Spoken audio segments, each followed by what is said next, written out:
النهاردة هتكون قصة مختلفة شوية، يعني لو هنلخصها في كلمة فهي الفري ويل أو قدرة الواحد على إن هو ياخد قرارات لنفسه. حاجة من زمان كنت بحب أعملها، بس النقطة بقى المهمة مع إن أنت تاخد قرارات أنت اللي محددها وتكون تابعة ليك حتى لو هي ضد أو عكس المتعارف عليه أو الطبيعي، هو إن أنت تتمسك بالاختيارات دي وإن أنت اللي تتحمل مسؤولية الاختيارات. ويعني المقدمة دي ممكن تكون عامة شوية أو شكلها كبيرة، ولكن من القصة بتاعت النهاردة والمشوار اللي احنا رايحين فيه هيبان أنا ليه اخترت العنوان ده للموضوع ده.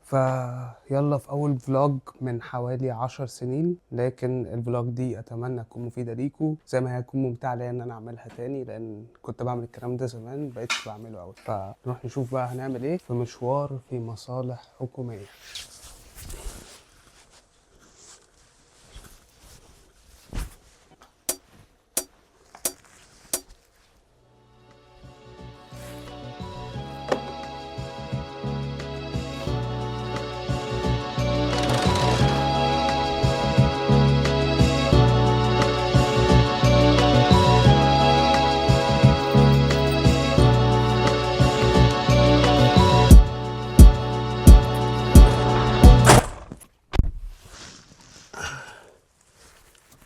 بداية رحلة النهاردة أو الاتجاه بتاعها هو لمصلحة الجوازات أو المصلحة العامة اللي في العباسية، واللي من خلالها هعرف أغير طالب في البطاقة وأخليها بدون عمل مع إن أنا عندي شركة.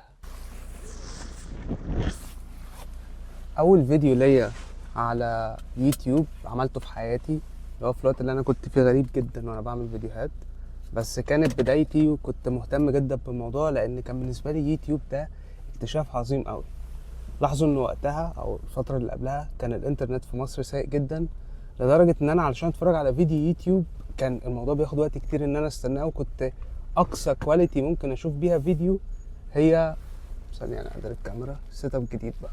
فانا لما دخلت مدرسه وبقى عندي اكسس لنت سريع، عرفت ان انا ابتدي اتعلم اكتر، اشوف فيديوهات فيها مواضيع كتيره وابتدي استفاد وعقلي يتفتح. وعملت اول فيديو في حياتي بسبب اندهاشي بعالم اليوتيوب ده، وفكره ان طالما في كاميرا انت تقدر تصور فيديو تعمل له مونتاج على الابليكيشن اللي انا لسه متعلمه على اللابتوب بتاعي وبوسته وانشر افكاري. سواء الافكار دي وقتها كانت حاجات انا شفتها وعايز اعمل زيها بغرض التدريب والتمرين، لاني كنت فعلا مقتنع في الوقت ده انك عمرك ما بتبقى عارف الحاجه صرف، انت بتتمرن عشان تبقى كويس فيها. فعملت الفيديو اللي كان بيعبر عن اللي بفكر فيه وقته، واللي هو انا ضد التعليم.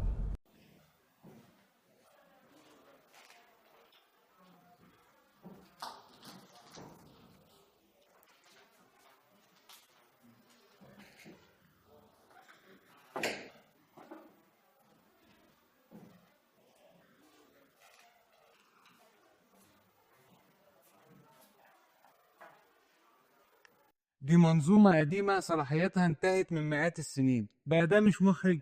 في حرفيا أكتر من قرن مفيش حاجة اتغيرت، ومع ذلك بتدعي إنك بتحضر الطلاب للمستقبل. طب أيا كان المستقبل ده، أنا لازم أسأل: هل أنت بتعلم الطالب علشان يفشل؟ أنا عملت بحث عنكم وعرفت إنكم بتجهزوا طلاب يشتغلوا في مصانع، واللي بيفسر إنك بتقعدهم في صفوف متنظمين. اثبت مكانك، ولو عايز تتكلم ارفع إيدك اليمين، وال8 ساعات احبسهم في فصول مع المدرسين، واديهم بريك ياكلوا فيه من الكانتين. خليهم متنافسين على الدرجة النهائية، درجة بنحدد بيها الجودة الغذائية، منتج طبيعي 100%. الفيديو ده بقى كان جاي من فيديو تاني انا كنت شفته، وكان في حاجه اسمها سبوكن وورد، اللي هو زي الشعر، مش اغنيه ولكن مش شعر، هو حاجه ما بين الاتنين. وكانت بتتكلم عن ازاي النظام التعليمي مش بيفيد، هو بيضر الطلبه، وان اكيد في حاجه احسن من كده.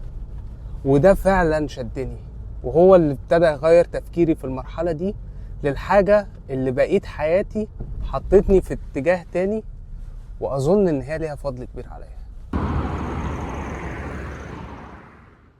بس زي كل حاجة، الصورة من بره ما بتبقاش واضحة كفاية. عشان كده لما بنفتح الباب وبنبص، ده بيقولك لما تحط نفسك مكان الحد بتفهم أكتر. فأنت لما تكون بتسمع قصة حد بعد ما عدى بيها من غير ما تشوف هو عدى بإيه، عمرك ما هتفهم إيه السبب اللي خلاه يقول كده. وعلشان كده أنا عايز أخدكم معايا في رحلة رحلة في الزمن شوية. فتعالوا نرجع كده ونشوف المكان اللي بدأت فيه فكرة أصلا الحرية دي كان عامل ازاي.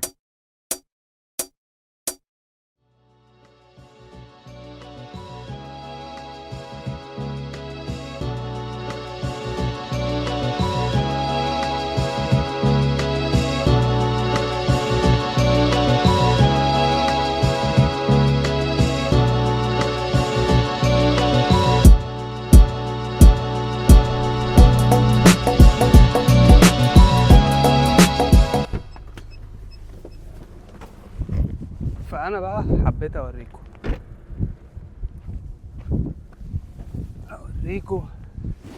المكان اللي ابتدت فيه القصه، واللي هو ستيم. طبعا معرفتش اجيب تصريح ان انا ادخل جوه اصور، ولكن قلت اعمل الحل الامثل التاني اللي هو ان انا اجي كده كده واصور بس من بره، فمش محتاج تصريح لان مش محتاج اصور المدرسه. انا بس هتكلم عن تجربتي فيها واللي هي قصه طويله.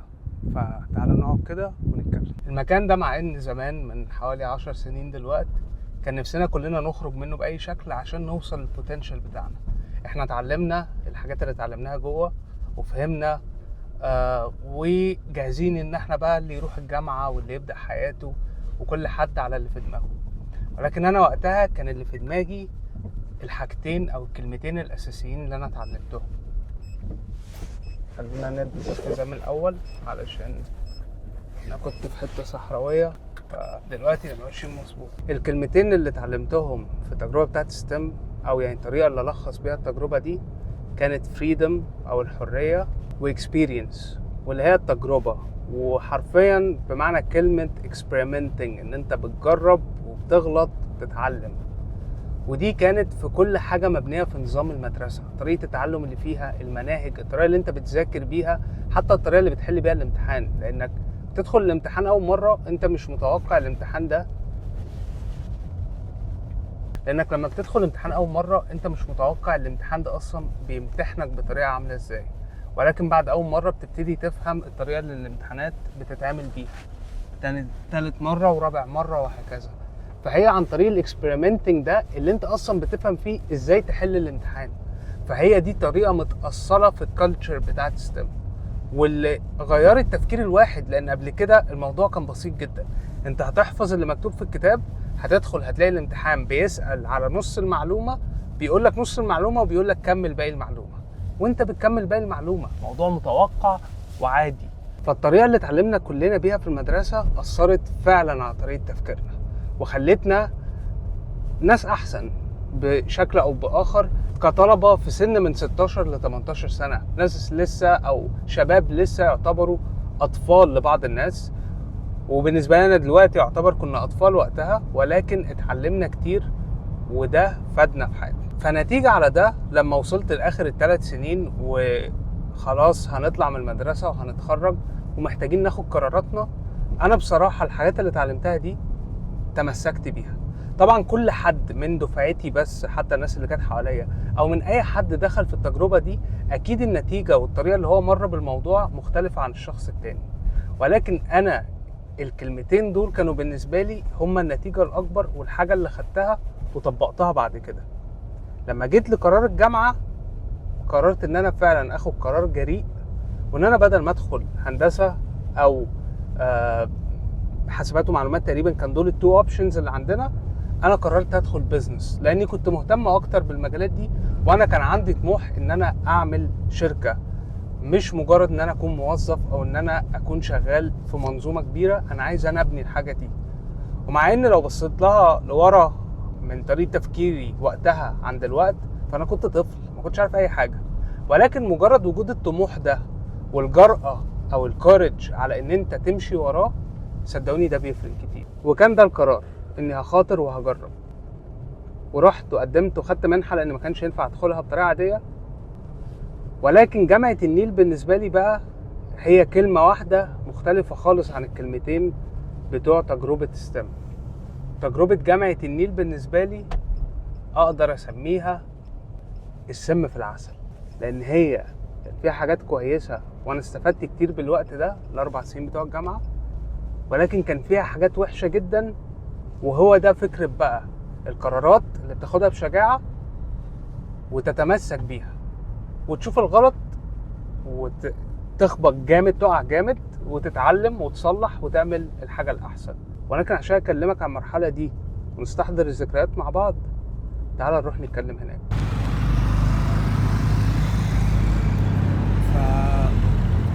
وصلنا بقى للمرحلة سم في العسل، ودي بصراحة كانت واحدة من أسوأ المراحل اللي أنا عديت فيها. لكن بعد تجربة ستام وإن أنا عرفت إيه التعليم الصح، الحاجة اللي أنا كنت حاسس بيها من وأنا صغير وفي المدرسة لسه في ابتدائي وفي إعدادي، وشفت فعلا الحرية بتخليك تعرف تعمل إيه والتجارب الكتير بتخليك تعرف تعمل إيه، كان لازم آخد القرار وخدته والتزمت بيه.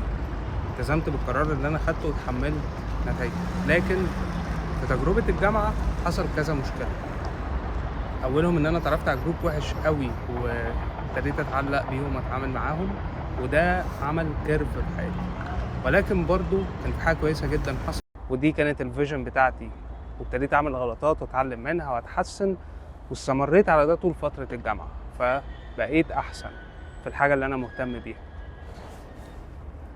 ولكن من التجربة دي بقى تتعلم إنك لازم أنت اللي تاخد القرار وتمشي عليه. والقرار ده مع إني التزمت بيه، إلا إن كان عندي الشجاعة، ودي النقطة التانية، إن القرار ده لما حسيت إن هو بيعطلني وبيضرني، لأني لقيت فعلا إن التعليم اللي أنا كنت فاكره موجود طلع حاجة مش موجودة غير في خيالي بس، أو في قدرتي على إن أنا أتفرج على فيديوهات على يوتيوب زي ما كنت بعمل وقت المدرسة، وأتعلم الحاجة اللي عايز أتعلمها وأجربها وأبقى أحسن فيها. قررت إن أنا مضيعش وقتي في ده، وساعتها ابتديت أركز فعلا في اللي أنا عايز أعمله، وابتديت فعلا أكمل فيه. وده مش معناه إن أنت سيب الجامعة أو إن الجامعة مش مهمة، كل واحد ليه تراك بتاعه زي ما قلنا من شوية، كل واحد ليه الحاجات اللي هو بيتعلمها عن نفسه وبيعرف إيه الأحسن ليه. وعلشان كده أنت اللي محتاج تاخد القرار ده، وأنت اللي تعرف إيه اللي أحسن لك. ولكن حرية القرار بتاعتك دي لازم تكون قدها وتكون قد المسؤولية بتاعتها. فبعد الفترة دي أنا ابتديت فعلا أركز، ودلوقتي أظن بعد 8 سنين من بداية الجامعة فعلا عملت بروجرس اللي أنا كنت متصوره ممكن يكون وقتها حتى ما كنتش متخيله بنسبة كبيرة، بسبب الليميتيشنز اللي كانت في دماغي واللي كانت محطوطة من الليميتيشنز بتاعت المكان. فكفاية كلام عن الرحلة التعليمية، أنا بس حبيت أوضح لكم إزاي حرية اختيار وإن أنت تاخد قرار وتلتزم بيه مهم. وتعالوا نرجع لتخليص الورق، وليه بقى الكلام ده كله ليه علاقة، أو ليه النتيجة بتاعت كل القرارات اللي أنا خدتها دي كانت إن أنا عشان أخلص ورق عندي مشاكل.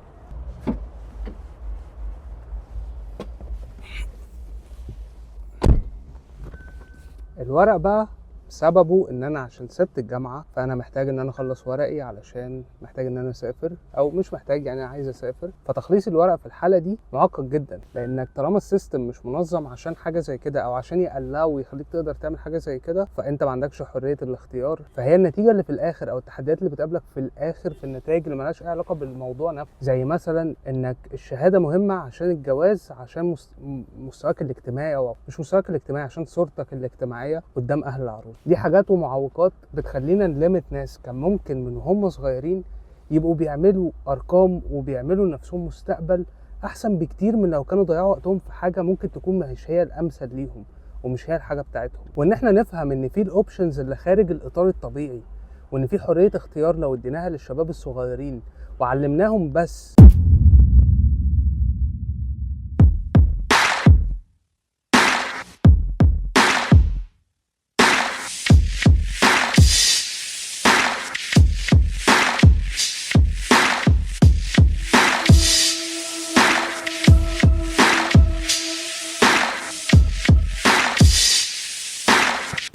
أنا يوسف حسين شاذلي، ودي مدرسة المتفوقين في العلوم والتكنولوجيا.